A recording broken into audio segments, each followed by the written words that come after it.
What's up? Welcome back to the channel. Today I'm going to discuss remote ID for drone pilots and how it could affect photography and videography.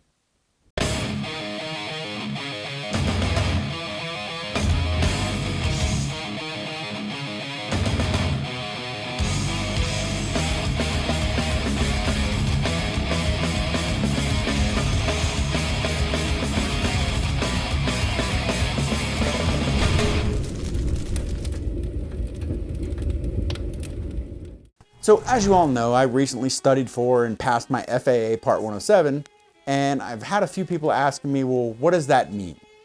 So just a bit about that before I really get into remote ID.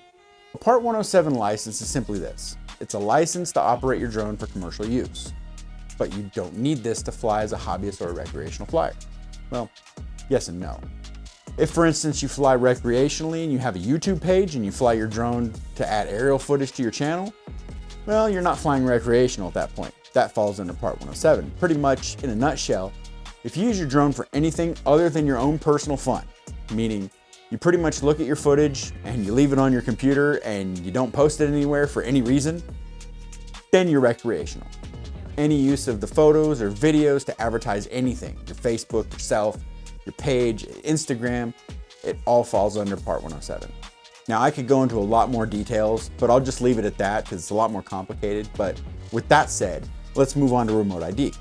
So remote ID compliance is a new law by the FAA that requires all drones 250 grams and above to not only be registered, but must use remote ID, pretty much sending out signals from your drone that can be viewed by any member of the public, showing where your drone is and where you are.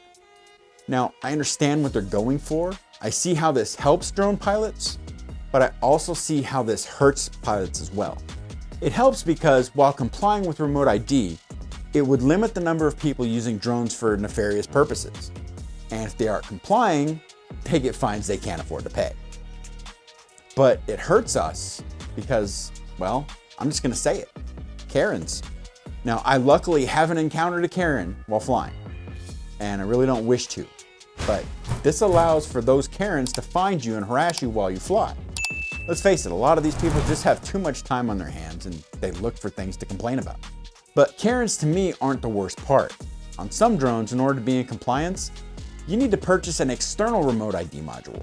This not only adds weight to your drone, but it costs upwards of $300. My current drone is a DJI Mini SE and is 249 grams, but since I'm licensed under Part 107, I have to register it. Therefore, I also have to have remote ID. However, DJI doesn't currently have plans to add remote ID to a lot of their mini drones other than the Mini 3. So in order to be in compliance, I have to buy an external remote ID module. Luckily, I have until September 16th to be in compliance. So for all of you out there that fly, whether you're licensed or not, depending on the drone that you have, you very well may have to be in compliance by September 16th. Even a recreational flyer with a drone over 249 grams must have remote ID. Now this sucks because the price tag. My drone costs $300. Now I have to pay another $300 for an external module. My purchase went from a company called Drone Tag and hopefully receive it before going on my photography road trip in September. Anyway, I think this video is going a bit longer than I intended, so until next time, I'll just say this. Get out and shoot, or fly, or both.